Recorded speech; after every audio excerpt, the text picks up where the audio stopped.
zuhur yang insya Allah diberkahi oleh Allah, dan insya Allah juga dihadiri oleh ribuan malaikat yang mendoakan kita. Semoga kita senantiasa digolongkan ke dalam golongan hamba yang pandai bersyukur atas segala nikmat yang Allah berikan. Amin ya Allah ya Rabbal Alamin.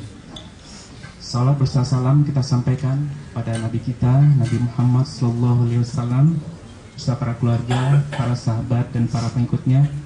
Dan semoga kita yang hadir ini termasuk ke dalam pengikutnya istiqomah hingga kelak ajal menjemput. Amin ya Allah ya Rabbal Alamin.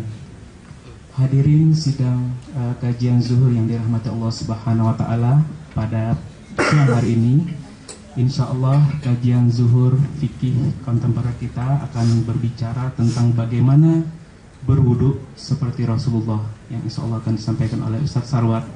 Namun sebelum itu, untuk mengantisipasi kedatangan teman-teman kita yang mungkin agak terlambat, kami mohon keikhlasannya untuk bisa maju sedikit ke depan, Mas, untuk memberikan kesempatan, karena biasanya nanti sampai luber-luber, sampai keluar, jadi kita antisipasi aja. Kami mohon keikhlasannya untuk agak sedikit merapat ke depan untuk memberikan kesempatan kepada sahabat kita yang mungkin datang belakangan. Baik, langsung saja mari sama-sama kita dengarkan penjelasan dari Ustadz. Mudah-mudahan menjadi ilmu yang bermanfaat bagi kita. Pada Ustadz kami persilakan. Bismillahirrahmanirrahim. Assalamualaikum warahmatullahi wabarakatuh. Alhamdulillahilladzi arsala rasulahu bil huda wa dinil haqq liyuzhirahu 'ala ad-dini kullihi wa kafa billahi shahida. Ashhadu an la ilaha illallah wa ashhadu anna Muhammadan 'abduhu wa rasuluh la nabiyya ba'dah. Allahumma fasalli wa sallim wa barik 'ala hadzal nabiyyil karim wa 'ala alihi wa sahbihi ajma'in, amma ba'du. Ikhwati wa akhawati fillah rahimakumullah. Bagaimana wudu sebagaimana Rasulullah? Ini pertanyaan atau pernyataan yang agak sedikit penjebak. Karena begini, memangnya ada orang wudu yang gak kayak Rasulullah? Jawabannya gak ada. Sebab kalau kita wudu gak kayak Rasulullah, ya berarti bukan wudu namanya, gitu. Semua orang pasti kalau wudu ya mau kayak Rasulullah. Tinggal masalahnya koneksi antara kita dengan Rasulullah itu gimana, bandwidthnya, gitu. Bahwa semua orang harus connect ke internet, iya. Tapi masalahnya operatornya gimana? Ya, mungkin Telkomsel menjanjikan bandwidthnya tinggi, berapa mega gitu ya. Terus modemnya juga ceritanya udah modem yang bagus, apa itu, HSPDL atau apa gitu ya. Cuman masalahnya yang pakai berapa orang di BTS itu. Ya kalau yang pakai 2000 orang tetap aja bermasalah kan. Nah begitu. Jadi seluruh umat Islam, seluruh ulama itu semua sepakat yang namanya wudu ya harus kayak Rasulullah. Nah tinggal posisi dia kepada Rasulullah itu berapa banyak noise, berapa banyak hambatan. Itu masalahnya. Nah kalau kita mau tahu ya seperti apa wudunya Rasulullah, tentunya rujukannya pasti Quran. Rujukannya pasti hadis yang sahih. Tetapi ingat, ayat Quran gak cuma satu, hadis yang sahih juga gak cuma satu, ada banyak. Dan yang menarik adalah bahwa ternyata Rasulullah itu seringkali wudunya itu beda-beda. Nah ini dia, ini juga faktor yang juga menentukan juga. Nabi itu kan wudu gak cuma sekali dalam seumur hidup beliau, berkali-kali. Ya kalau kita hitung, taruhlah sehari beliau wudu 5 kali. Nah beliau hidup jadi Nabi itu berapa lama? 23 tahun. Kalau setahunnya 365, kita kalikan dengan 23 tahun, berarti kan beribu-ribu kali Nabi wudu. Rupanya yang melihat Nabi wudu itu kadang-kadang orangnya beda-beda. Dan ternyata proyeksinya, hasilnya, pencatatannya juga beda-beda. Nah dari sanalah kemudian muncul berbagai macam versi, gitu. Muncul berbagai macam asumsi, muncul berbagai macam variasi. Gitu, ada versi, ada asumsi, ada variasi. Tapi kalau kita tanya secara prinsip, apakah Anda berwudu dengan cara wudunya Rasulullah? Jawabannya ya pasti, semuanya mau mengacu kepada Rasulullah. Tapi boleh jadi seorang mendapatkan satu hadis yang menurut dia sahih, tapi menurut orang lain hadis itu kurang sahih. Nah, ini kan masalahnya kesalahan bukan pada diri seseorang tersebut, tapi karena dia berada pada posisi yang mungkin nggak dapat sinyal, gitu, ya, atau daerah blank spot area itu ya, gitu, atau mungkin sinyalnya kurang bagus lah begitu, dan sebagainya. Tapi bahwa setiap orang harus connect ke Rasulullah, saya kira nggak ada ulama dimanapun di dunia ini yang punya pendirian nggak, kita kalau wudu bikin sendiri aturannya, nggak ada yang begitu. Semua ulama, semua madhab, semua aliran fikih dan sebagainya pasti punya doktrin yang satu, yaitu kita akan berwudu sebagaimana kita meniru Rasulullah berwudu.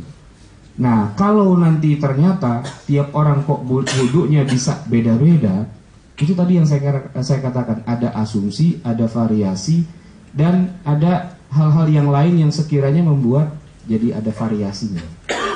Baik, rujukan kita seluruh umat Islam sepakat, ya, 1,5 miliar umat Islam di dunia ini semua sepakat. Rujukan wudhu kita adalah Al-Quran dan hadis. Nah, untuk itu maka mari kita buka Al-Quran dan hadisnya. Tapi sebelum masuk kepada Al-Quran dan hadisnya, kita pelajari dulu takrif atau definisi dari wudhu. Kalau kita bicara tentang wudhu,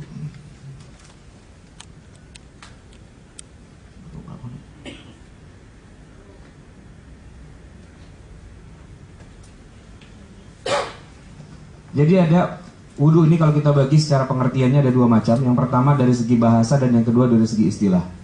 Secara bahasa, wudhu itu dalam bahasa Arab ya, wawu, dod, apalagi wawu lagi dan hamzah. Wudhu ya, itu ada dua makna. Artinya yang pertama adalah al-hasan, yang artinya adalah kebaikan, dan an-nadhafah, yang artinya adalah kebersihan. Jadi ini secara bahasanya begitu. Wudhu itu artinya kebaikan dan juga bermakna kebersihan. Tapi secara istilah yang namanya wudhu itu adalah toharoh atau bersuci. Maksudnya bersuci dari hadas dengan menggunakan air. Kalau dengan debu, tanah dan sebagainya namanya bukan wudhu tapi tayamum. Yang mencakup anggota badan tertentu, yaitu 4 anggota badan dengan tata cara tertentu. 4 itu yang minimalnya.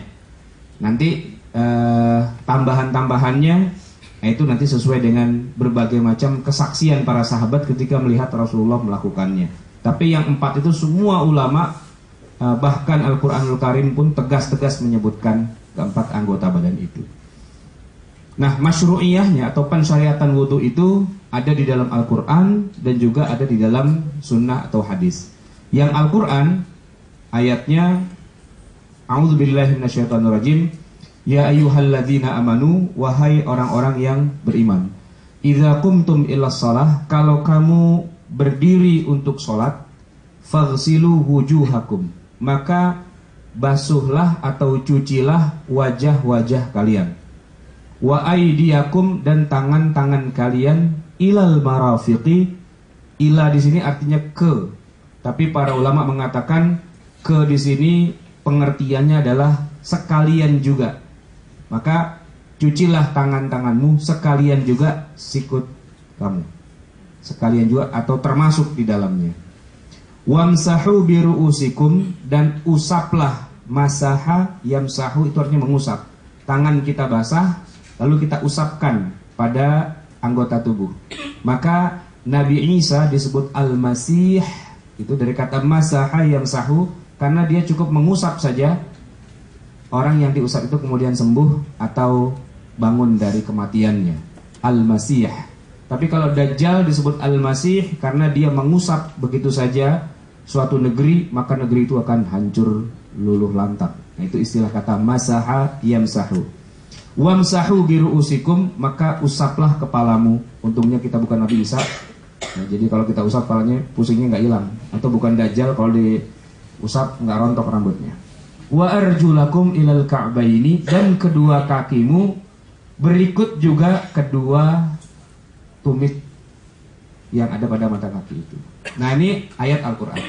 Susah-susah terjemahin, itu ada terjemahannya ya. Kemudian tadi dari Al-Quran, sekarang dari hadis. Dari hadis Nabi, Rasulullah SAW berwudu lalu disaksikan oleh sahabat beliau yang bernama Utsman radhiyallahu anhu. Utsman bin Affan radhiyallahu anhu. Nah, ceritanya ada seorang sahabat Nabi yang bernama Humran. Dia meriwayatkan bahwa Utsman bin Affan radhiyallahu anhu meminta seember air untuk berwudu ya. Kemudian beliau mencuci kedua tapak tangannya 3 kali. Jadi cuci tangan dulu. Kalau tadi kan ayat Quran tiba-tiba langsung wajah. Nah, sekarang ternyata Utsman mencontohkan Nabi SAW berwudu, itu pertama kali malah mencuci kedua telapak tangan 3 kali, cucinya 3 kali.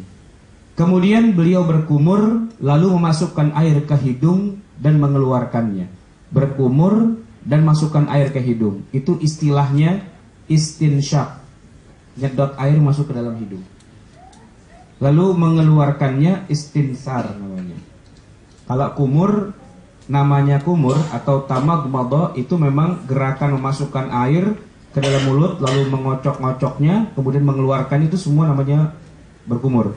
Tapi kalau istinsyaq itu cuma masuk doang, istinsar keluarnya. Yang ketiga, barulah kemudian membasuh wajahnya, dan ada kata-kata 3 kalinya. Beliau membasuh wajahnya 3 kali. Kemudian beliau membasuh tangan, bukan tanggan ya, tangan kanannya hingga siku 3 kali. Lalu membasuh tangan kirinya hingga siku 3 kali. Jadi kanan dulu 3 kali, baru kiri 3 kali. Bukan kanan kiri, kanan kiri, kanan kiri, bukan begitu. Tapi kanan kanan kanan, kiri kiri kiri, gitu ya. Kemudian beliau mengusap kepalanya, bukan membasuh atau mencuci, tapi mengusap. Nah, jadi tangannya dibasahin, kemudian diusap kepalanya.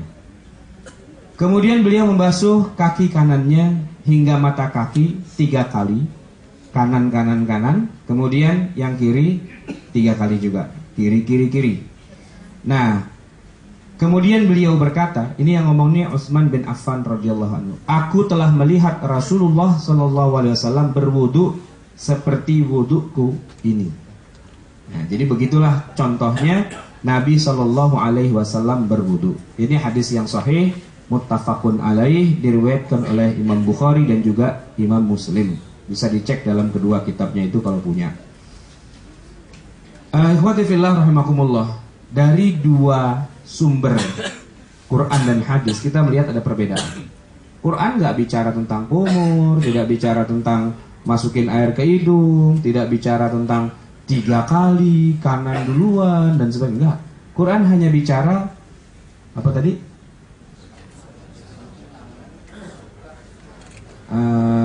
Pertama basuh wajah dulu kan?